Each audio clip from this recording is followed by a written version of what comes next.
Welcome to the City Center podcast from West Palm Beach. I'm Jerry Marcello. Modern technology has led to fantastic modern conveniences like having access to bank accounts, utility services, and even your health records. The problem is that there's a lot of other bad actors who would like to access your information and use it against you. In today's episode, we'll explore just how real the problem of cybercrime is, how the bad guys try to get your information, and what you can do to keep your information safe. That's coming up next.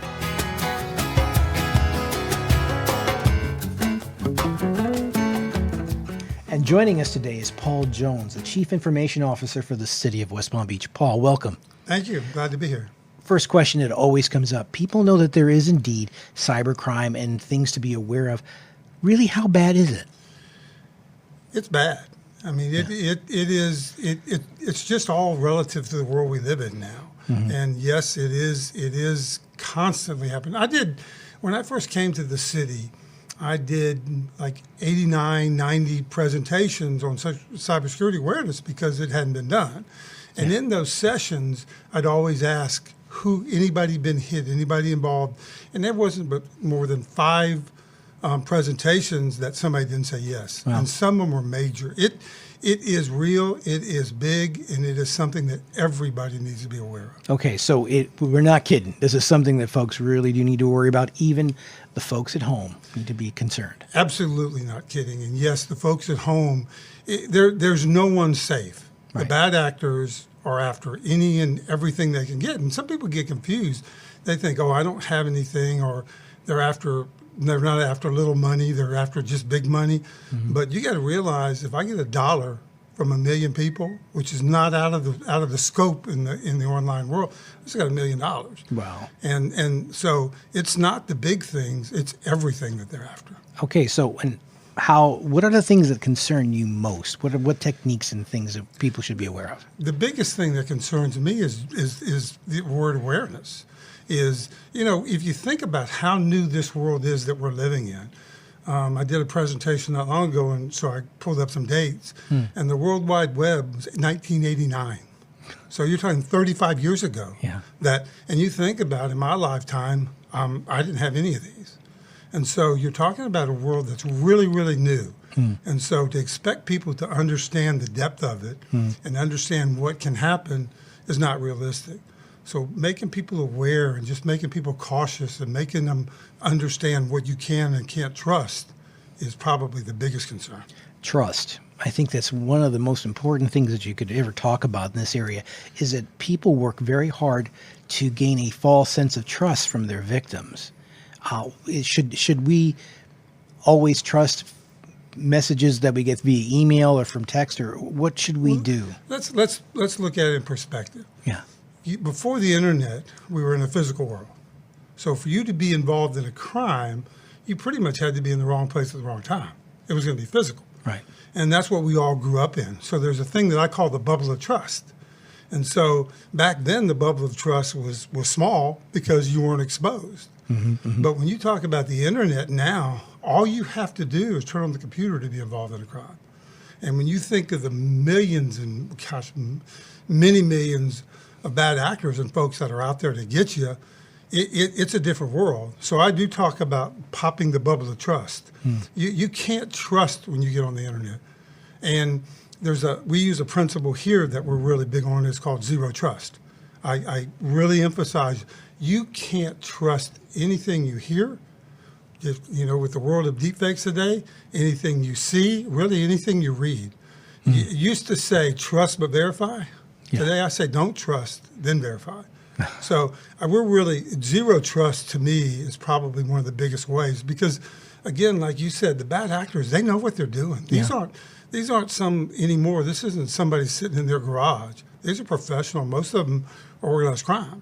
And so they know what to go after. They know what to get from you and what they're trying to do. So you just have to be aware that there's probably as many, if not more, bad actors out there trying to get something from you than there are good actors trying to help you. It's a little scary, but it's important for people to be aware that even if you get an email that looks like it's from someone you know, from a friend, from a known business or whatever, it might not be what it actually is. Oh, and chances are, a lot of times it's not. And it should be scary because it is scary. Like I said, if I just look back at what the folks said they were involved in over the time that I've worked with or some of my friends, I saw people lose $250,000 in a real estate deal. So it's just lose their identity, which took 4 years to get back. You just think people just get like, I don't have anything or it's not going to happen to me. It can happen to you. And if you're not careful, it probably will. When you talk about emails and you talk about phishing, there's some signs that we look for. Let's define phishing for Okay. folks. Well, phishing is what the person that's trying to get you to take the bait or click on something. And real quick, how you get infected, you don't get infected opening an email. How somebody gets infected or gets tricked is either clicking on a link, opening an attachment, and a lot of times that link is going to take you, say, oh, enter your credentials. It looks like your bank or something. So they're trying to get your username and password, or they're trying to get you click on something that will infect you.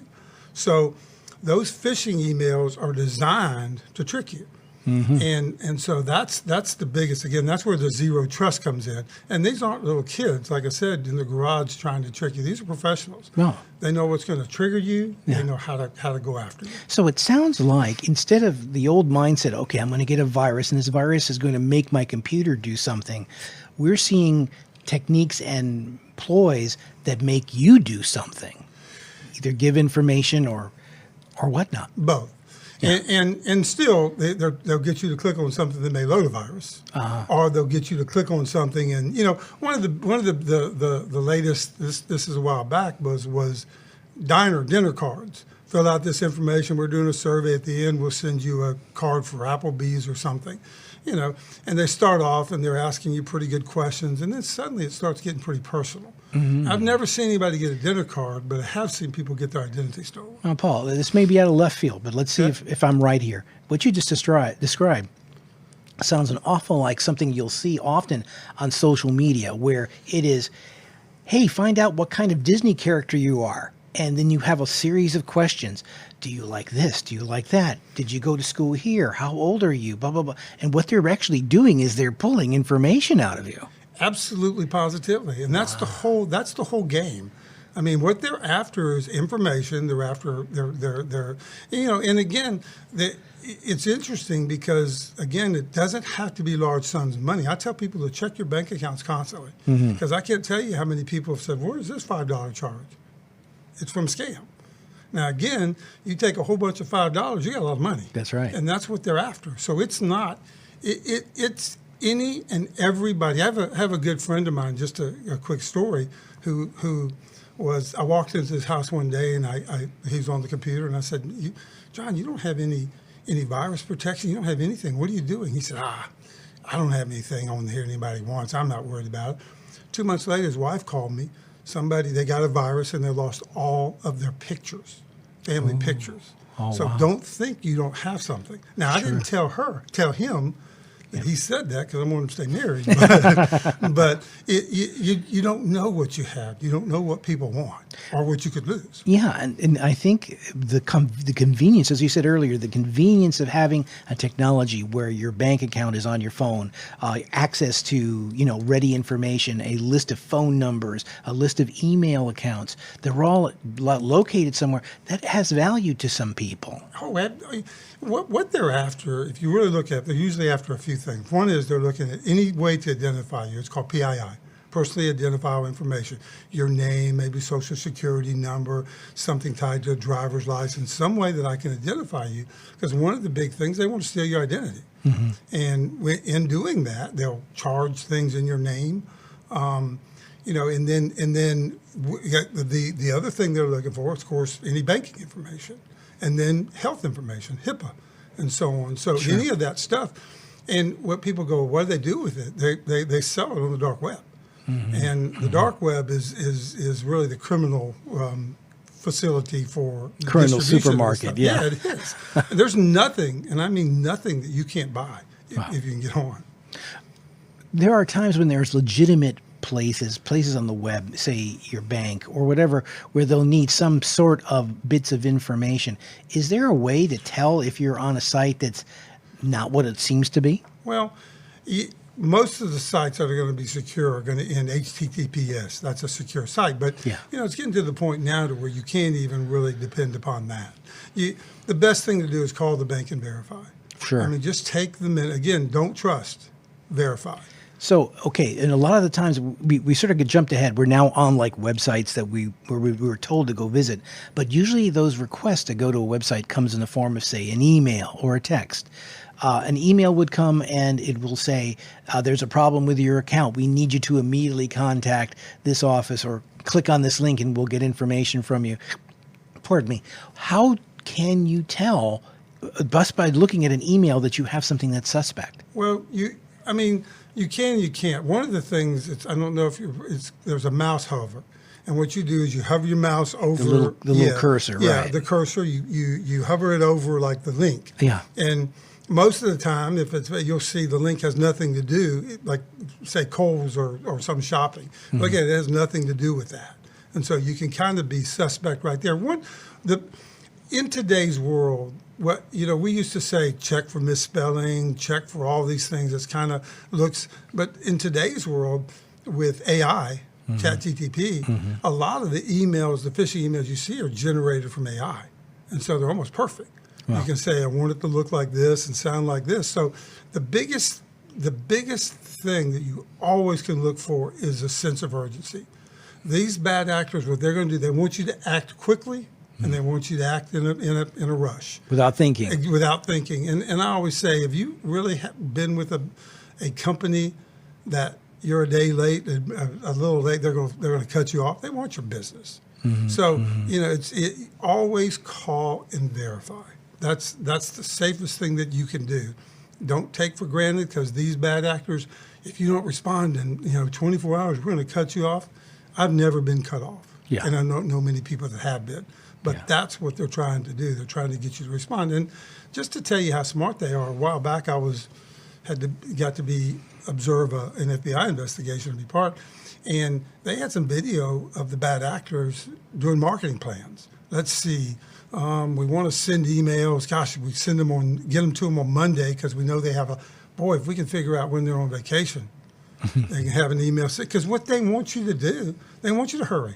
They want you to be in a rush. They want you to whip through them. So, there is no safe method. I think the safest is zero trust. Don't trust, verify. Verify. And that doesn't mean use the phone number that's in the email. Oh, yeah. Very smart. No, who do you think you're calling when you use the phone number? You think they're going to say, oh, no, we were just trying to trick you? We have heard in the news several instances where city government offices have fallen victim to malware and to having things encrypted. Well, first of all, let's define what malware is for folks. What exactly is that? Malware is just really something that has some kind of illicit intent. Okay. It's something that's designed to do something to your system, even as simple as adware. Sure. But it's designed to it's something with some illicit intent. And a lot of times where a city has fallen victim to a malware, it's an employee who's clicking on something that they think is innocent and it's not. Oh, absolutely. That again, it goes back to security awareness. Mm-hmm. You hear the term, cybersecurity is not IT's responsibility. No, it's not. Because I like to say this: how many people have the keys to your house? Just my wife and I. You know how many people have the keys to the city's network house? Every employee. Every employee. So now you have something that people want and everybody has it. Right. So that's what you really have to be careful of. And I always say when I do some presentations, you take Riviera Beach, Pensacola, any of these places that got hit ransomware, and I say, how would you like to be the person that caused that? Because these folks are just like you sitting in the chair. Mm-hmm. And they just clicked on something, they did something that probably shouldn't have, and it ended up costing the city $1 million. So what did you do when you've been with the city for many years? When it first started, I think you've told the story that our performance as far as being aware of possible malware and phishing was fairly low.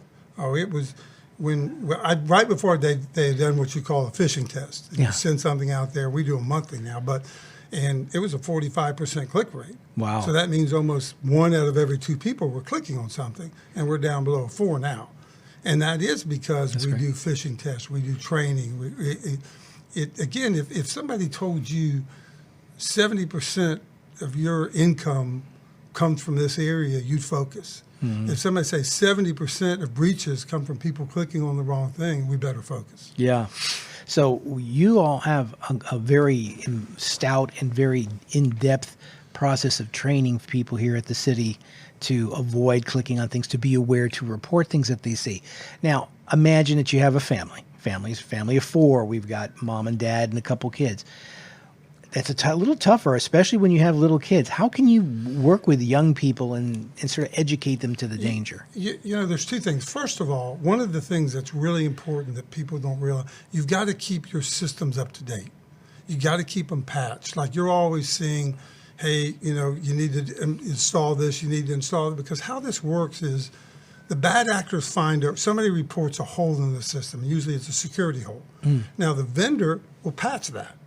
If you don't put that patch in, you got a hole in the system that the bad actors know that you don't. And so keeping them updated, keeping them patched, keeping those systems where they need to be is critical. It's very, very important. Keeping your virus protection up to date. Mm-hmm. For example, how virus protection works is it's updated. Nowadays it's updated pretty much instantly. But if it gets behind and it's not doing those updates, think of how many millions of viruses are out there this doesn't know about. Yeah. So keeping those things updated is one way that's really, but you just got to talk. You just got to, you know, one of the things too is you can't help but be involved in this. I did a presentation for the kids, I think it was the middle school kids, high school kids, on the Bring Your Kids to Work Day. Mm-hmm. And, you know, it just, you don't realize how vulnerable they are.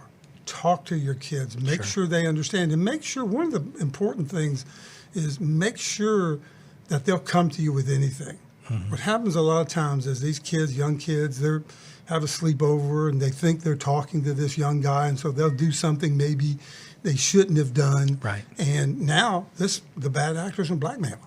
So make it comfortable for your kids to come to you. That one mistake could be magnified 1 million times if they don't come to you. Right. And so, you know, again, and hopefully most people do that, but it's just important. This is a different world.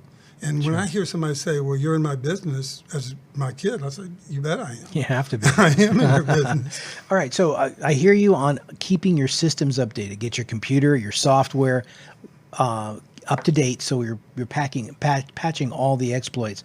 Is this a myth that, hey, you know what, I'm on a Mac, I don't have that to worry about that? Yeah, it's a myth. I mean, you're vulnerable there too. Now, you're less vulnerable, and some of the reason, there's a couple of them, but the Macs, you know, are more restricted in what they do and what they use. The DOS systems, the Windows systems are wide open. I just said DOS. I just told my age. Is there a difference as far as security is concerned if I were to go and click on something on a desktop rather than a phone? Because a lot of people use their phones for everything these days. You know, phones are more restricted. Phones aren't usually tied, you know, to, you don't have all your you think about all the applications you use at home. Mm-hmm. So they're usually more restricted. They can still be as damaging. The problem is if you're connected to the phone, it could exploit, but you're less. It's interesting. I won't say what department, but there is a department that probably has had. They're making great strides. The highest number of clicks, and it's the ones they're clicking on the phone. So you know what I say is, because you can't really read it, and again that's what they're trying to do. One of the things that I really recommend is never click on your first read. Don't click on anything on and don't click on the phone. Get home, think it over, look at it, make sure, verify it. Don't click on first read. That's what the bad actors want you to do. Right. They want you to rush. They want you to right. react immediately. They're going for an emotional response. Oh my gosh, someone's in my account. I gotta get some help. And see, here's the thing. What we have a tendency in IT to do sometimes is think people should know. Oh my gosh, you should. Why? This is new. Mm-hmm. You know, I always ask, do you lock your car? Yeah, I love my car. You lock Right. your car Sure. because you know the bad actors through years and generations. The bad actors either want your car or what's in your car. See, we haven't had that exposure to this world. Yeah. So it's not second nature, and it's got to be. But until it becomes that, we've got to just be extremely careful and be aware of the ramifications. When you're online, again, I hate to continue to pound something, but zero trust is no the way to one. go. Yes. So that's the best way to stay safe, is always check and verify, and then use alternate numbers and ways of contacting the original source to verify that that was really indeed what they were asking for. Absolutely. And again, I like this. When I first did the presentations here, the next, I did want to think on a Friday, next Monday, I got on the elevator with a sweet little lady, and she was in tears. I said, "What? Can I help you? What? Is there anything I can do?" She said, "Oh, no. The IRS has been after me all weekend. They say I owe this money, and I'm going back, and gosh, I know I paid." And I said, "Okay, do you mind if I see your phone?" She showed me the phone, and there was no question it was a hoax. And so I said, "Do you mind if I type?" I said, "Please refer any communication." I made up a law firm name. Boom. Never heard anything else. But why would we think she should know? She, again, when you talk about that bubble of trust, she can't imagine somebody spoofing the IRS. Right. She can't imagine somebody, my mother, who gets online from time to time, if she sees something that says Children's Mission, she's probably going to give. One day I showed her I was going to Russia. You know what she said?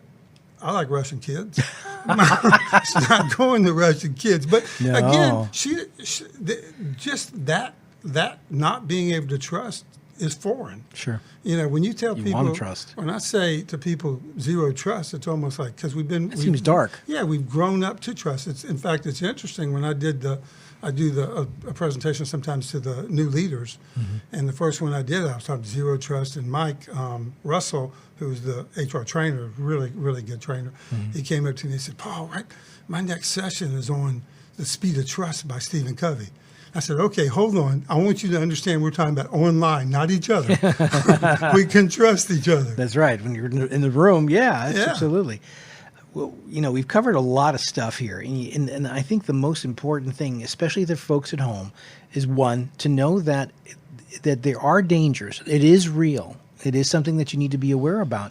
But there are simple things you can do to protect yourself. Start by verifying anything that you may see. Expect someone to send you something. I think that's one of the things that I know people get I've had folks come to me and say, "Oh my gosh, Jerry, there's this window that popped up that told me that I've got an infection and I need to call this number that's on the screen right now. What should I do?" And I'm going, that's the thing you're trying to avoid. That's it. That's what they're trying to do. It's so interesting because I have a cousin who is a really brilliant businessman. So I walked into his house one day and I wanted to talk to him, and he kind of shrugged me off. "Shh." I said, "Okay." He said, "What's going on?" He said, I got somebody, man, they found a virus on my computer and they're fixing it. I unplugged this computer. Wow. I said, you probably didn't have one, but you do now." And again, it goes back to that thinking people should know. Yeah. If you're not in this world, you don't know. But we've got to build that paranoia. I do what I call a healthy paranoia. You go into it, you have a paranoia. Now, unhealthy paranoia is I'm not going to use it. So that's pretty unhealthy. So we want to use it, but we want to use it with the understanding of what it can be. Wow. Okay. Very good. We've covered a lot of ground here. Is there a single message you would like to share with folks who live here in West Palm, and actually anyone who happens to be listening to this, about what they should be doing and to keep themselves, their information, their family safe? Yeah, I say, just be aware, be smart, and people aren't afraid of anything they don't think can happen to them.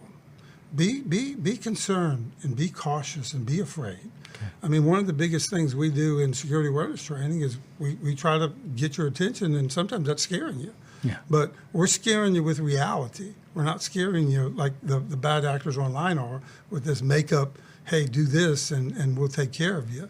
Just you need to keep your systems up, as we talked about. You just need to be careful. Don't public Wi-Fi. Don't do business on the public Wi-Fi. Make sure you're in a secure area when you're sharing. Make sure your information is locked down. There's just be careful. There's so much online that you can get, even YouTube, about how to lock things down, how to be careful. Just continue. What happens, I always call it, the curve. If you think about what happens, when it goes along and something happens, the curve is really high, and then suddenly nothing happens for a while, the curve drops off, right? Yeah. Then something happens, boom. So what we try to do, our focus is to keep the curve like this, not like this. And you've got to do that by just continually understanding and realizing that this next venture you do online could be very costly. Gotcha. Paul Jones, thank you so much for your time today. I want to let the people know at home that, the city of West Palm Beach is working hard to keep its systems safe. Absolutely. And keep things operating as smoothly as possible here. And the advice that we've shared today will help folks at home do the same thing. One thing, that's why I like what I do, because the same things that I talk about keeping the city safe keeps you personally safe. And it's such an important thing. And I do want to say to the people that we have a very professional team, and we take this very, very serious.